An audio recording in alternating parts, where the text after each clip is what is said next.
আসসালামু আলাইকুম, welcome back to my channel. তো আজকের আমি আপনাদের সাথে ঘরোয়াভাবে চিকেন ফ্রাই রেসিপি শেয়ার করব। তো কিভাবে আমি রান্না করি সেটাই আপনাদের সাথে একটু শেয়ার করলাম। আমি এখানে পরিমাণ মতো মাংস নিয়ে নিলাম, সাথে লেবুর রস দিয়ে দিলাম মাংস ম্যারিনেশনের জন্য। তো আমি লেবুর রসটা ভালোভাবে মেখে নিব। লেবুর রস মাখা হয়ে গেলে আমি এখানে পরিমাণ মতো আদা রসুন বাটা দিয়ে দিব। তো আদা রসুন বাটা দিয়ে আমি এখানে ভালোভাবে মেখে নিব। সাথে মরিচের গুঁড়ি, গোলমরিচের গুঁড়ি, ধনিয়ার গুঁড়ি, জিরার গুঁড়ি দিয়ে দিব।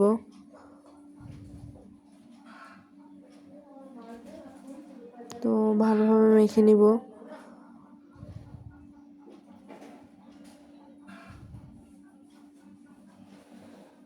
তো আমার এই মাখা হয়ে গেলে আমি এখানে পরিমাণ মতো সয়া সস দিয়ে দিব।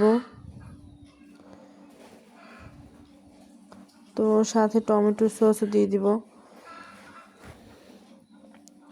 তো টমেটো সস দিয়ে আমি ভালোভাবে মেখে নিব।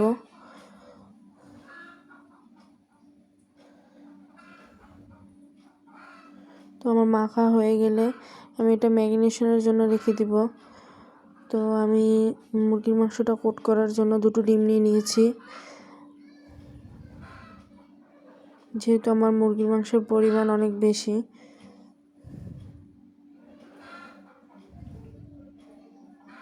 তো ডিম দুটো ফাটানো হয়ে গেলে আমি এখানে পরিমাণ মতো গোলমরিচের গুঁড়ো দিয়ে দিব।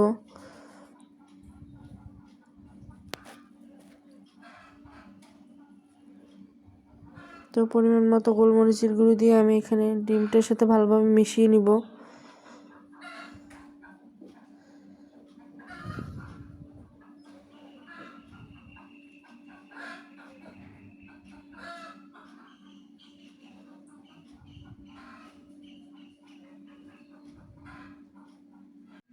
তো আমি এখানে ময়দা কোট করার জন্য পরিমাণ মতো মরিচের গুঁড়া দিয়ে ভালোভাবে মিশিয়ে নিব। তো সামান্য পরিমাণে গোলমরিচের গুঁড়া দিয়ে ভালোভাবে মিশিয়ে নিব। তো আমি চুলায় একটি কড়াই বসিয়ে দিলাম। তো কড়াই গরম হয়ে গেলে আমি এখানে পরিমাণ মতো তেল দিয়ে দিব। তো আমার তেলটা গরম হয়ে গেলে আমি এখানে চিকেন ফ্রাই দিয়ে দিব।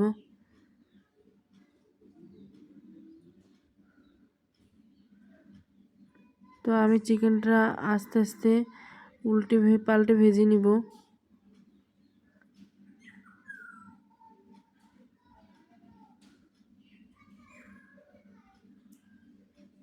চুলার আঁচ কমিয়ে আমি চিকেন ফ্রাইটা লাল লাল করে ভেজে নিলাম। তো আজকের ভিডিওটা এই পর্যন্তই। তো ভালো লাগলে লাইক, কমেন্ট, শেয়ার, সাবস্ক্রাইব করে পাশে থাকবেন। আল্লাহ হাফেজ।